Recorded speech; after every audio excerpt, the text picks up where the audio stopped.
Pernah gak sih kamu merasa otak kamu makin susah fokus, gampang gelisah, motivasi turun, atau bahkan kamu ngerasa makin susah buat ngerasain kebahagiaan dari hal-hal kecil? Dan tanpa kamu sadari, salah satu penyebabnya bisa jadi konsumsi konten seksual yang terus-terusan kamu tonton. Karena otak manusia itu didesain buat merespon rangsangan dengan cara tertentu. Tapi ketika kamu sering terpapar konten semacam itu, sistem reward di otak kamu jadi rusak. Kamu jadi lebih sering mencari kepuasan instan. Kamu jadi lebih sulit menikmati hal-hal sederhana dalam hidup. Dan tanpa sadar kamu masuk ke lingkaran setan yang bikin kamu makin sulit buat mengendalikan diri, makin malas buat produktif, dan bahkan bisa bikin kamu makin susah buat menjalin hubungan nyata di dunia nyata. So, simak videonya sampai habis.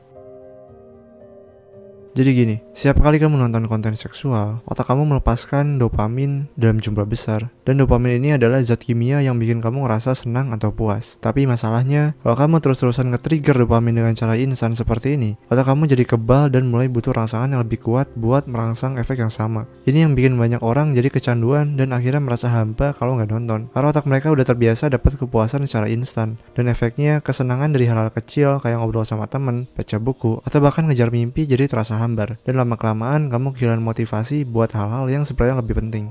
Dan bukan cuma itu, banyak penelitian yang udah nunjukin kalau konsumsi konten seksual berlebihan bisa menyebabkan perubahan di otak, di prefrontal cortex, yaitu bagian otak yang bertanggung jawab buat kontrol diri, mengambil keputusan, dan fokus. Dan kalau bagian ini melemah, kamu bakal makin susah buat ngerem impuls kamu sendiri. Kamu bakal lebih gampang terdistract dan lebih sulit buat ngambil keputusan yang rasional. Itulah kenapa banyak orang yang udah kecanduan konten ini jadi sulit berhenti. Bahkan ketika mereka tahu itu merusak hidup mereka sendiri. Konsumsi konten seksual juga bisa merusak cara kamu melihat hubungan dan orang lain. Karena otak kamu terbiasa mendapatkan kepuasan secara instan, kamu jadi makin sulit buat ngerasain koneksi emosional yang nyata. Kamu bisa jadi punya ekspektasi yang gak realistis terhadap pasangan, atau bahkan mulai ngelihat orang lain bukan sebagai manusia, tapi sebagai objek kepuasan semata. Dan ini yang bikin banyak hubungan jadi rusak, karena otak yang udah kecanduan konten seksual seringkali gak bisa lagi ngerasain kepuasan dari hubungan yang normal dan sehat.